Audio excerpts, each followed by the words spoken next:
ये टॉपिक छोटा है। इकाई 2 भूगोल विषय है। इकाई 2 और पाठ संख्या 4। पाठ का नाम है मानव बस्तियां। मानव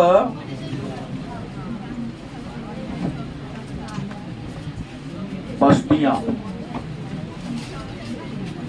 इससे पहले हम लोगों ने जिस टॉपिक को पढ़ा था उसका नाम था मानव अधिवास। नहीं याद होगा, बहुत गुणात्मक अंतर है, बहुत छोटा सा मात्रा का डिफरेंस है दोनों में है? नहीं, मानव का चैप्टर इसी से मिलता जुलता हमने कहा। एक पढ़ा होगा मानव अधिवास, याद होगा, मतलब वह स्थान जिसे मनुष्य अपने रहने के लिए, निवास करने के लिए चुन लेता है, उस जगह को क्या कहते हैं? मानव अधिवास कहते हैं। अब यहाँ पर न मानव बस्तियां मतलब मानव का घर। मानव बस्तियां मतलब हाँ, मानव का घर मतलब निवास स्थान। तो मानव बस्ती क्या है? बोले जाओ, बिना काम को नहीं चलेगा। तुमको सिगरेट खाते मैं देखा हूं। मैंने कहा कि मानव का घर, मानव अपने निवास करने के लिए, अपने रहने के लिए, चाहे वह घास का हो, चाहे वह मिट्टी का हो, चाहे वह ईंट और कंक्रीट का हो, जो निवास स्थान बना लेता है उसी निवास को हम उसका घर कहते हैं। घरों के समूह को, गलत के सही, बस्ती 2 या 2 से अधिक यदि वहां पर क्या होगा, घर होगा, तो उसे क्या कहा जाएगा? बस्ती के नाम से चलती है। देखिए, बस्ती का आकार चाहे जैसा हो, इससे हमको कोई मतलब नहीं है। एक कमरे का घर हो सकता है, 2 कमरे का हो सकता है, 4 कमरे का हो सकता है, चाहे उसमें कक्षों की संख्या कितना भी क्यों न हो, लेकिन कहलाएगा क्या? बस्ती ही कहलाएगा। रे वाला बोला हूं जाने के लिए, जाने के लिए बोला हूं।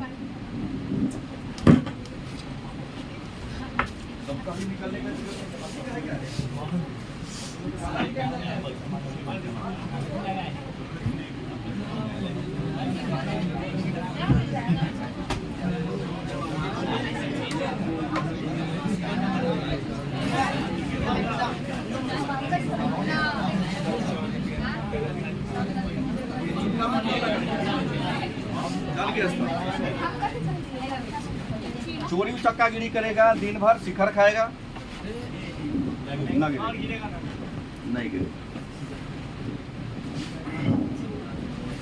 रहेगा, साइकिल उठा के भाग जाएगा। इसको उत्पत्ति स्थल को जानता हूं ना, आएगा, खड़ा होगा, पैसा दो तो जाके शिखर खाए खा लेगा। एक बार बोले पूरे कमरा को साफ कर दो, 20 रुपया देंगे, ना ना कर तो भी क्यों? तुम गलत की सही है? भूख लागल बा, 1 रुपया दा। हाँ, क्यों दे? एक कमाने के लिए कितना पसीना हम बॉडी से निकालते हैं, जाके पापा से पूछना ना, तो 2.5 उड़ा देता है रुपया। तुम बिट्टू शर्मा से पूछो, क्या बिट्टू? अब प्रश्न है कि मानव का घर, समझ गए? मानव अपने रहने के लिए जिस स्थान को चुन लेता है और वहां मरई, झोपड़ी, खपरेल, छत का जो आवास बनाता है उसी को कहते हैं घर। और अनेक सारे घरों के समूह को क्या कहते हैं? बस्ती का। गलत कि सही? हमने कहा था ये जो बस्ती है 2 प्रकार का होता है, पढ़ा दिया हो पहले। गलत कि सही? एक नगरीय बस्ती, 2 में ग्राम, सॉरी, हाँ ठीक है, ग्रामीण बस्ती। उम्मीद है याद होगा। बस्ती वास्तव में दो ये प्रकार का होता है। एक क्या होगा? नगरीय बस्ती, और दूसरा क्या होगा? अब तो होगी सर ये नगरीय बस्ती किसे कहेंगे? तो हमको लगता है कि जो भी हमारा सीरियस बच्चा है उसको यादें होगा कि नगरीय बस्ती उस बस्ती को कहते हैं जिस बस्ती के लोग अपने जीविकोपार्जन के लिए द्वितीयक और तृतीय क्रियाकलाप में लगे होते हैं। या यूं कहे कि जिस बस्ती के 75% से ज्यादा लोग गैर कृषि कार्य में संलग्न हो या लगे हुए हो, उसे आप क्या कहोगे? याद होगा। और विश्व की सबसे प्राचीन नगरीय बस्ती अपने भारत में है सिंधु घाटी सभ्यता। सिंधु घाटी सभ्यता नगरीय सभ्यता थी। ग्रामीण बस्ती उस बस्ती को कहते हैं जहां के लोग अपने जीविकोपार्जन के लिए, जीविका के लिए क्या करते हैं? प्राथमिक क्रियाकलाप मतलब खेती बाड़ी और पशुपालन में क्या होते हैं? संलग्न होते हैं। उम्मीद है सभी बच्चा को समझ में आ रहा होगा। दूसरा परिभाषा कहो कि जिस बस्ती के 75% से ज्यादा लोग खेती बाड़ी और पशुपालन के कार्य में लगा हो, उसे क्या कहते हैं? क्या कहते हैं? तब एक मन में प्रश्न होगा कि सर ये नगरीय बस्ती और ग्रामीण बस्ती में अंतर बता दीजिए, अंतर क्या है? तो हमको नहीं लगता है कि क्लास में जितने बच्चे बैठे हैं उतना अंतर आप ही लोग बता दीजिएगा, हमको पढ़ाने की जरूरत है क्या जी? ग्रामीण बस्ती में लोग अपने जीवन यापन के लिए खेती बाड़ी और पशुपालन करते हैं। इसके विपरीत नगरीय बस्ती में लोग अपने जीवन यापन के लिए उद्योग और व्यापार तथा नौकरी करते हैं। पहला अंतर। दूसरा अंतर, ग्रामीण बस्ती में जनसंख्या का घनत्व कम होता है, नगरीय बस्ती में जनसंख्या का घनत्व ज्यादा होता है। तीसरा अंतर, ग्रामीण बस्ती के लोग प्राथमिक क्रियाकलाप में लगे हैं, नगरीय बस्ती के लोग द्वितीयक और तृतीय क्रियाकलाप में लगे हैं। ग्रामीण बस्ती में उच्च शिक्षा और अच्छी स्वास्थ्य का अभाव होता है, जबकि नगरीय बस्ती में उच्च शिक्षा और स्वास्थ्य सुविधा प्रचुर मात्रा में उपलब्ध होता है। ग्रामीण बस्ती नियोजित नहीं होता है। गलत कि सही? ग्रामीण बस्ती नियोजित नहीं होता है, जबकि जो शहर का बस्ती है वह क्या होता है? नियोजित होता है। ग्रामीण बस्ती में सभी प्रकार की जो आधारभूत सुविधाएं उपलब्ध नहीं होती है, लेकिन नगरीय बस्ती में जीवन की जो भी आधारभूत सुविधा है बड़ी आसानी से क्या होती है? उपलब्ध होती है।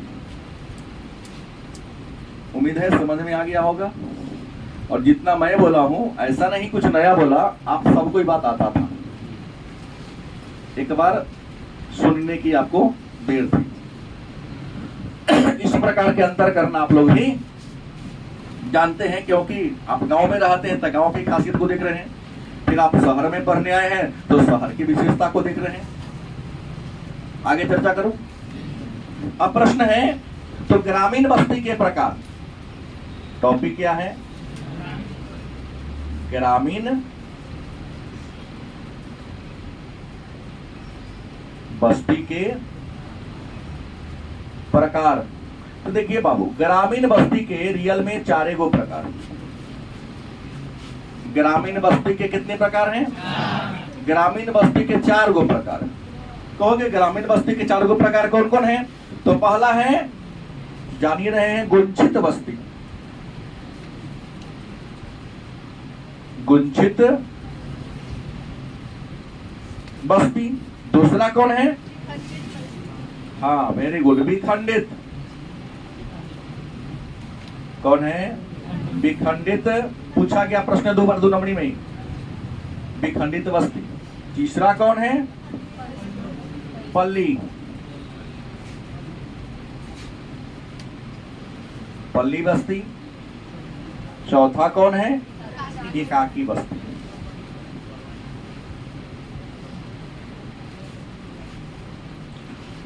दो अंक का प्रश्न है, 2 से 3 बार पूछा जा चुका है। अगर आपसे प्रश्न करें कि ग्रामीण बस्ती के कितने प्रकार हैं, वस्तुनिष्ठ प्रश्न है तो क्या लिखोगे? 4 प्रकार। 2 अंक का प्रश्न कर देगा, ग्रामीण बस्ती के प्रमुख प्रकार कौन कौन हैं? गलत कि सही? तो बड़ी आसानी से उत्तर आप लिखोगे कि ग्रामीण बस्ती के प्रमुख प्रकार निम्नलिखित हैं। नंबर 1, गुंचित बस्ती। हमको नहीं लगता है गुंचित का मतलब गुच्छा, अंगूर का गुच्छा देखे हैं, लीची का गुच्छा देखे हैं,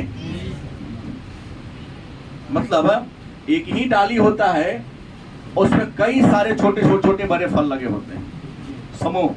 मतलब तो गुंचित बस्ती उस बस्ती को कहते हैं जहां घर एक दूसरे के काफी क्या होते हैं, करीब होते हैं। मैं कहता है पूरी 2 घर के बीच पास करने के लिए भी जगह है, जैसे आप लोग अभी बैठे हैं, अगर बीच में क्रॉस करना चाहे तो कोई क्रॉस नहीं कर पाएगा। मतलब घरों के बीच की दूरी काफी कम हो तो उस बस्ती को क्या कहोगे? केवल 4 का नाम लिख दोगे तो 2 अंक और मिल गया, लेकिन 5 अंक में पूछेगा तो क्या लिखोगे? 4 का नाम, 4 का परिभाषा दे दो, 5 अंक तो देना ही देना है। दूसरा कौन है? विखंडित। ना विखंडित मैंने टूटा हुआ। विखंडित का शाब्दिक अर्थ क्या होता है? वह बस्ती जिसमें घर, जैसे 10 को घर यहाँ है, फिर 10 घर, फिर 10 नहीं, टोला जिसको कहते हैं, गुरबारी टोला, पछियारी टोला, बबन टोली तो गोवर टोली तो जा, मैं कहता है गाँव में कहता ही है, नहीं होता है क्या? हर गाँव में तो ऐसा ही होता है। हम देखते हैं कि हमारे ग्रामीण समाज में, शहर की बात छोड़ दो, भले ही गांव एक हो, लेकिन गांव में जो टोला बनता है ना, तो जाति विशेष का था टोला सा बना हुआ है। अगर आप मूल्यांकन करके देख लो, यादव जी का टोला अलग है, पंडित जी का टोला है, कुशवाहा जी का टोला अलग है, कुंभकार का टोला अलग है, लोहार का टोला अलग है, मलाह का टोला, सब गांव में लगभग ऐसा नहीं। एक आध को फेंटा गया, वो बात को छोड़ दो, अपवाद कभी उदाहरण नहीं होते। तो कुछ ऐसे गांव होते हैं जो पूरा घन होगा, लेकिन कुछ ऐसे भी गांव देखिएगा जो है पूरा गांव, लेकिन टोला बाई टोला बसा होता है, सेकंड विखंडित में टूटा हुआ, कोई इसका केंद्र नहीं होता। लेकिन गुंचित गांव में बीच में एगो मंदिर होगा, चाहे ठाकुर जी का मंदिर हो, चाहे महारानी जी का मंदिर, हाँ महारानी जी का मंदिर हो, चाहे भोला बाबा के मंदिर हो, उसके चारों तरफ से गांव बसा होगा। लेकिन खंडित में गांव के केंद्र में कुछ होना होता है। उत्तर से सड़क आ रहा है तो वहां एक टोला बस जाएगा, दक्षिण वाला पर एक सड़क टोला बस जाएगा, पल्ली बस्ती। अगला क्या है? पल्ली बस्ती, ये लोकल नाम है। हमने कहा ना प्रारंभिक इकाई, शहर की प्रारंभिक इकाई या गांव के प्रारंभिक इकाई को क्या कहते हैं? पल्ली कहते हैं। गांव न विकसित पूरा ही विकसित हुआ नहीं है। जैसे कोई नया गांव बसना शुरू होता है तो डायरेक्ट कोनो छते नहीं बना लेता है, या मिट्टी का घर बना, पहले मरई उड़ई खड़ा करता है, कादगो प्लास्टिक वगैरह टाल के क्या करता है। इस प्रकार का बस्ती जहां देखने को मिलेगा उसको पल्ली बस्ती, और यह बस्ती खास करके पहाड़ी इलाका में हमको देखने को मिलता है। नहीं, जनजातियों की बस्ती ऐसी देखने को मिलती है, क्योंकि पहाड़ी इलाके में जनजातियों की जो बस्ती होती है अस्थायी बस्ती होती है।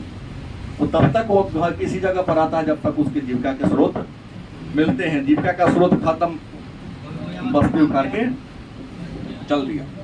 अब है परिक्षिप्त बस्ती। परिक्षिप्त बस्ती जिसको हम एकाकी बस्ती भी कहते हैं, वह बस्ती जो जहां तहां बसा हो, पहाड़ के ढलानों पर या पहाड़ी इलाका में जमीन समतल ना होता है। होता है क्या? पहाड़ तो ढालुआ होता है तो लोग क्या करता है, पहाड़ को काट के इसको सीढ़ी की तरह क्या कर दिया, बना दिया। या पहाड़ी इलाका में जहां जहां थोड़ा समतल जमीन मिलता है, जहां घर भी बनाया जा सके, थोड़ा थोड़ा इस जमीन पर खेती बाड़ी भी किया, तो पहाड़ी इलाका में 10 घर यहाँ है, फिर 10 घर 2 किलोमीटर के बाद है, ऐसी बस्ती कौन कहते हैं? कभी पंजाब हरियाणा गए हैं आप लोग? आप लोग नहीं गए हैं, लेकिन आप में से किसी के पिताजी, उनसे पूछना है कि पापा जी हम लोग का जैसा गांव घना है, क्या पंजाबों में सन के घर ना?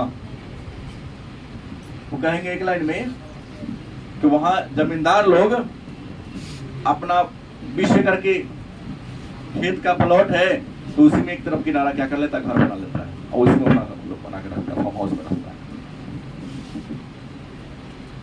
नहीं, वहां जोतों की चकबंदी हो चुका है, मैंने एक आदमी का खेत वहां पर एक ही जगह।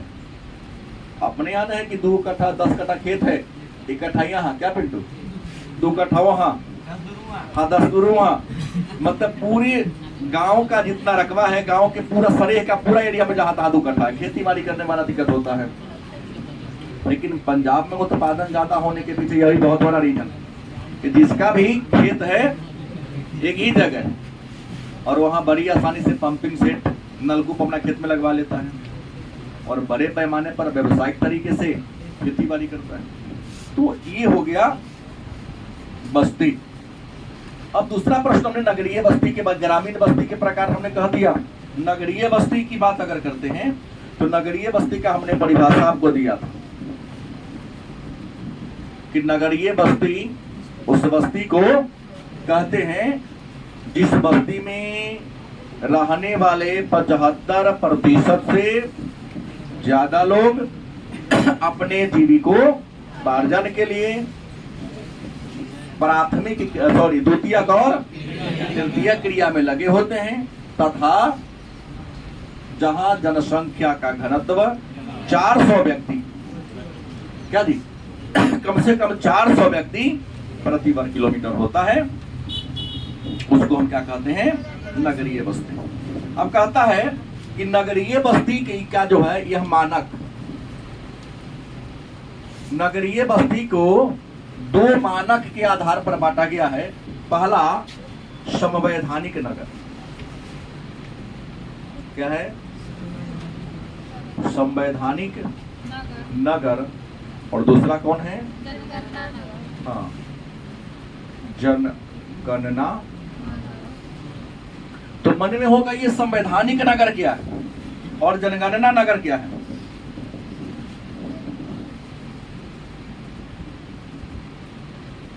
संवैधानिक नगर कौन है, तो संवैधानिक नगर उस नगर को कहते हैं जिस नगर में या तो नगर निकाय होगा, या तो नगर पालिका होगा, या तो छावनी बोर्ड होगा, या नगर निगम होगा, या नगर परिषद होगा। मतलब संविधान में है ना कि यहाँ पर इतना जनसंख्या पर नगर निगम बनेगा, इतना पर नगर परिषद बनेगा, इतना जनसंख्या पर नगर पंचायत बनेगा। तो वह नगर जहां पर नगर पंचायत हो, चाहे नगर निगम हो, चाहे नगर परिषद हो, चाहे छावनी आर्मी का रहने वाला कैंप हो, उसको छावनी कहते हैं। तो उस नगर को हम क्या कहेंगे, संवैधानिक नगर। और जनगणना नगर, मैं पढ़ाया हूं कि भारत में किसी बस्ती को नगर का दर्जा प्राप्त करने के लिए आबादी होनी चाहिए कम से कम, तो जनसंख्या के आधार पर जब किसी बस्ती को नगर का दर्जा दे दिया जाता है तो उसे क्या कहते हैं, जनगणना नगर। और जनगणना नगर के 2 आधार है, पहले आबादी 5000 हो और 75% से ज्यादा लोग क्या हो, गैर कृषक। मन में होगा तो सर भारत में नगरों का विकास की बात करते हैं, कहा, भारत में नगरों का विकास। तो एक बात तो जान लीजिए कि भारत में नगरों का विकास प्रागैतिहासिक काल में हो गया था। किस काल में, प्रागैतिहासिक काल से ही विद्वान कहते हैं कि भारत में नगरों की विकास शुरू हो गई थी। बात समझ गए। लेकिन भारत में ज्ञात पहला अगर शहर की बात करते हैं तो ज्ञात पहला शहर 1 में हड़प्पा और 2 में मोहनजोदड़ो। भारत में जो ज्ञात पहला नगर है उस नगर का नाम क्या है? हड़प्पा। और दूसरा का नाम क्या है? पुनः प्रश्न होगा नगरों का विकास। तो विकास के आधार पर, किस आधार पर? विकास के आधार पर भारत के नगर। तो बता दें आपको कि विकास के आधार पर भारत के नगरों को कितने भागों में बांटा गया है? 3 भागों में। नंबर 1 प्राचीन नगर। नंबर 1 कौन होगा? प्राचीन नगर। दूसरा कौन होगा? मध्य कालीन नगर। और तीसरा कौन होगा? वेरी गुड, आधुनिक। तो विकास के आधार पर नगरों को कितने वर्गों में बांटा गया है? 3 भागों में बांटा गया है। पहला कौन है? प्राचीन नगर। हमने पढ़ाया है इतिहास के पाठ 2 में, नहीं? पाटलिपुत्र, राजगृह, मथुरा, काशी, गलत कि सही? उज्जैन, तक्षशिला, ये भारत के प्राचीन नगर है। गलत सही? तो वह नगर जिसका विकास प्राचीन राजवंशों के काल में हुआ उसको क्या कहेंगे? उदाहरण पाटलिपुत्र, मथुरा, हाँ राजगीर, वैशाली, ठीक है, तक्षशिला, उज्जैन, गलत कि सही? और भी कई हैं। अरे भाई 16 महाजनपद की राजधानी लिख दो ना। 16 महाजनपद का उदय तो ईसा के जन्म के 6 साल पहले ही हुआ था ना, लगभग। मध्यकालीन नगर मुसलमान राजाओं के शासन काल में, क्योंकि मध्यकाल पूरे मुसलमानों का इतिहास है। तो मुसलमान राजाओं के काल में जिस नगरों का विकास हुआ उसको क्या कहोगे आप? कौन नगर? मध्यकालीन नगर कहोगे। तो कहोगे सर मध्यकालीन नगर में कौन होगा था? दिल्ली। गलत कि सही? तोमर वंश के राजाओं ने दिल्ली शहर की स्थापना किया था। तो एक प्रश्न मेरे मन में आ गया और इस प्रश्न का उत्तर मैं आप सबसे चाहूंगा, रंजन से बाद में लूंगा, कि दिल्ली को सबसे पहले राजधानी बनाने वाला मुगल वंश का राजा कौन था? एक हाथ उठा। लड़की में 1 2। ए हमको देख के न कहो हमारा चेहरा खराब है कि ओकरा देख रहा है। पहले तू खड़ा हुआ। मोहम्मद बिन, और तुम खड़ा हो अतीश,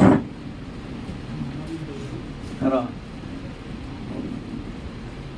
और पीछे कोई लड़का है? खड़ा होइए रंजन। हमने कहा दिल्ली को सबसे पहले राजधानी कौन बनाया था? मुगल वंश जोड़ दिया था मैं। हुमायूं। बैठ जाइए। और तुम भी हाथ उठाई थी, शिवानी उठाई थी। और कोई लड़की? पीछे से कोई लड़का? धर्मेंद्र, खड़ा होइए, बैठ जा। तू खड़ी हो। Akbar, sit down. गलत, वो सही बोला, शाहजहां। अकबर की राजधानी पहले थी आगरा, बाद में लाहौर बनाया, बाद में फतेहपुर सिकरी बनाया। सब भूल गए। अच्छा 15 दिन का और टाइम है। 15 दिन के बाद तो हम खुद रटवा देंगे यहाँ पर। अरे इतना लाठी की क्या जरूरत है? हमारा शब्दे लाठी बन जाता है। आज तक तो किसी को पीटा नहीं हूं, लेकिन ऐसा कोई बिगड़ा भी मेरे यहाँ नहीं। क्या होगा?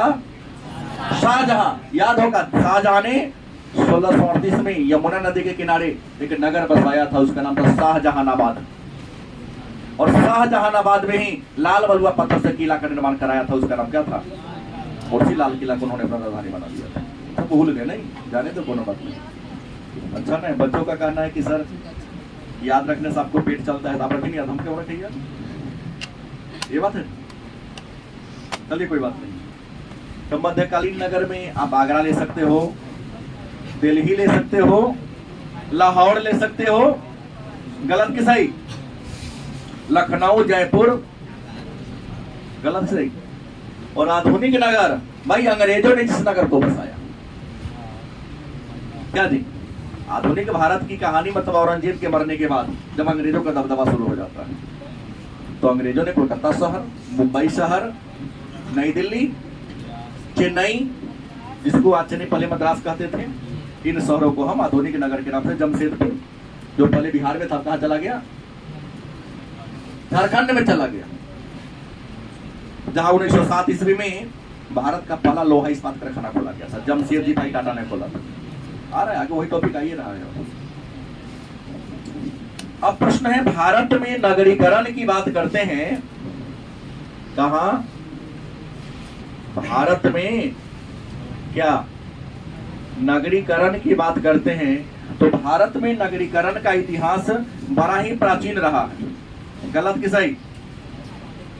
नगरीकरण का इतिहास बड़ा ही पुराना रहा है। जैसा कि मैंने पहले कहा आपको कि भारत में नगरीकरण की शुरुआत इंडस वैली सिविलाइजेशन मतलब सिंधु घाटी सभ्यता से ही देखने को मिला है। और भारत का पहला ज्ञात नगर हड़प्पा और मोहनजोदड़ो। गलत कि सही? हालांकि पूरी सभ्यता ही नगरीय सभ्यता थी, लेकिन बड़े शहर में हड़प्पा मोहनजोदड़ो अपना पाकिस्तान में गया, उस समय तो हमारा इंडिया ही था।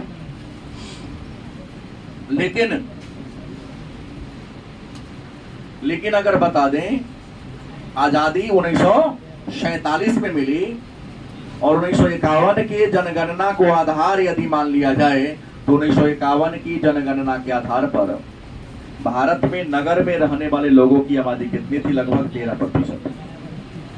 कितना परसेंट? और आज 2011 की जनगणना को आधार मान ले, 21 का रिपोर्ट अभी आया नहीं है, किताब वाले अपना मन से कुछ लिखते जा रहे हैं अनुमान लगा के। गलत भी हो सकता है, सही भी हो सकता है, सरकारी रिपोर्ट अभी आया नहीं है। तो अभी जो 11 का जनगणना है, बस वो लिख दो 31.13 को लिखना, तो 31.2% है। पहले भी लिखा चुका हूं, इतना हमारा पहुंच गया है। लेकिन नगरों के विकास की 3 अवस्था है। भारत में नगरीकरण की अवस्था की बात कर ले तो भारत में नगरीकरण के विकास की कितनी अवस्था है? 3 अवस्था है। पहली अवस्था की मंद गति से। कौन गति से? मंद गति से। दूसरा है मध्य नगरीय वृद्धि, मध्य नगरीय वृद्धि, और तीसरा है तीव्र नगरीय वृद्धि।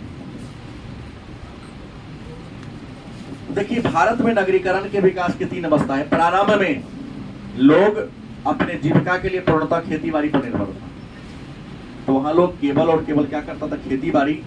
शहर का कोई महत्व नहीं था, लोगों की जरूरत कम थी और जरूरत की हर चीज गांव में उपलब्ध हो जाता था, तो वहां शहर का कोई मोल नहीं था। लोग गांव में जमीन खरीदना, रोड के किनारे लोग जमीन खरीदना पसंद नहीं करते थे। भैयारी में अगर जमीन का बंटवारा होता था तो रोड किनारे लोग नहीं लेता था ना, हमारे पीछे में रहे थे। लोग का मानना था कि रोड किनारे में तो जियान बड़ा होता है। सही ना बोल रहा हूं? है ना सही बात? लेकिन आप सड़क किनारे जमीन का वैल्यू क्या हो गया? तो उस समय नगरीकरण बड़ी तीव्र था, बहुत मंद था, बहुत धीमा। लेकिन धीरे धीरे बाजार का विकास हुआ और बाजार के अगल बगल में कुछ दुकान खुलने लगे, उसके बगल में बस्ती बसने लगा। गांव वाले की तुलना में बाजार के अगल बगल में जो बस्ती था उसका जीवन स्तर थोड़ा ऊंचा होने लगा, तो लोगों को शहर का महत्व पता चला कि गांव में तो भाई खेती बाड़ी नहीं तो पशुपालन, लेकिन शहर में तो रोजगार के बहुत सारे अवसर है, बहुत सारे मौका है, तो वहां रहेंगे तो क्या होगा? ज्यादा फायदा होगा। तो यहाँ पर नगरीकरण पर जोर दिया, लेकिन क्या था? धीमा था थोड़ा। यहाँ बहुत मंद था, उससे थोड़ा तेज हुआ। लेकिन वर्तमान समय में अगर सुविधा को देखा जाए तो गाँव में भी सुविधा है, लेकिन जितनी सुविधा आपके व्यक्तित्व के विकास के लिए चाहिए, पर्सनालिटी के डेवलपमेंट के लिए चाहिए, उतना सुविधा। तो आप जाके किसी गांव में देखिए ना, गांव में या तो बच्चा दिखाई देगा ना तो बूढ़ा दिखाई देगा, युवा पीढ़ी के लोग कम दिखाई देगा। तो अगर को बुढ़वा है ना, क्या है? तो तोहरा गांव तो गांव थोड़ी, तो शहर हो गया। डुमरा जिला मुख्यालय के बगल में तोहर गांव है न है, तो मुखिया जो होशियार होने नहीं दिया, मोहने के ब्याज है। हम सबको पता है कि वहाँ के मुखिया जी कहे कि ना हमारे यहाँ भी खेतीहारी लोग हमें नहीं होने दूंगा। देखो, नगर निगम होने से हानि है, लाभ है तो हानि ज्यादा है।